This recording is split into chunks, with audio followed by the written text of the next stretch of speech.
Assalamualaikum warahmatullahi wabarakatuh. Apa kabar semua adik-adik SMP Negeri 1 Purbalingga? Semoga sehat selalu ya. Amin. Ya, perkenalkan dulu sebelumnya, saya di sini Muhammad Qoris Wageri, mahasiswa magang 3 dari Universitas Muhammadiyah Purwokerto. Ya, di sini saya akan melanjutkan materi dari Bapak Jamal terkaitan dengan struktur dan kaidah kebahasaan teks cerpen. Kemarin kan Bapak Jamal sudah menjelaskan tentang unsur-unsur cerpen dan pengertian apa itu cerpen. Nah, di sini saya akan melanjutkannya. Yang pertama, struktur cerpen. Nah, di sini adapun struktur teks cerpen. Yang pertama adalah orientasi, kedua komplikasi, ketiga resolusi. Apa sih itu orientasi? Orientasi merupakan struktur yang berisi pengenalan latar cerita berkaitan dengan waktu, ruang, dan suasana yang terjadi dalam peristiwa dalam cerita pendek. Untuk contohnya nanti ada di file PowerPoint yang di-share di Google Classroom. Kedua, komplikasi.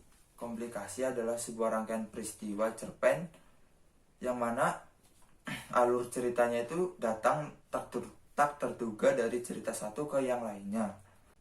Resolusi. Nah, apa sih itu resolusi? Resolusi sebuah masalah atau tantangan, singkatnya itu sebuah cara pengarang untuk mengakhiri cerita. Jadi biasanya resolusi itu ada pada bagian akhir cerpen. Ya, yang kedua ada kaidah kebahasaan. Kaidah kebahasaan terdiri dari sudut pandang pencerita, keterangan waktu kini dan lampau, kata benda khusus, uraian deskripsi yang rinci, penggunaan majas, dan pertanyaan retorik atau kalimat tanya retoris yang jawabannya sudah jelas. Yang pertama itu sudut pandang pencerita. Jadi dalam sudut pandang pencerita itu terdapat dua sudut pandang, yaitu sudut pandang orang pertama dan orang ketiga. Kemudian keterangan waktu kini dan lampau, yaitu merupakan kata yang menerangkan waktu terjadinya suatu peristiwa. Kata keterangan waktu sendiri umumnya itu terdiri atas sekarang, yang akan datang, dan lampau, dan kata-kata lain yang sejenisnya. Kemudian pada kata benda khusus merupakan pemilihan kata untuk dapat menggambarkan suasana dalam cerpen. Kemudian uraian deskriptif yang rinci. Nah, uraian deskriptif yang rinci itu merupakan sebuah uraian yang digunakan untuk menggambarkan cerita, bisa saja latar maupun karakter tokoh pada cerpen. Kemudian penggunaan majas. Penggunaan majas ini sangat penting dalam membuat cerpen. Majas sendiri adalah sebuah gaya bahasa yang digunakan penulis untuk menyampaikan sebuah pesan secara imajinatif dan kias. Nah, tujuan penggunaan majas ini membuat pembaca mendapat efek tertentu dari gaya bahasa tersebut, cenderung ke arah emosional. Biasanya, majas bersifat tidak sebenarnya alias kias ataupun konotasi.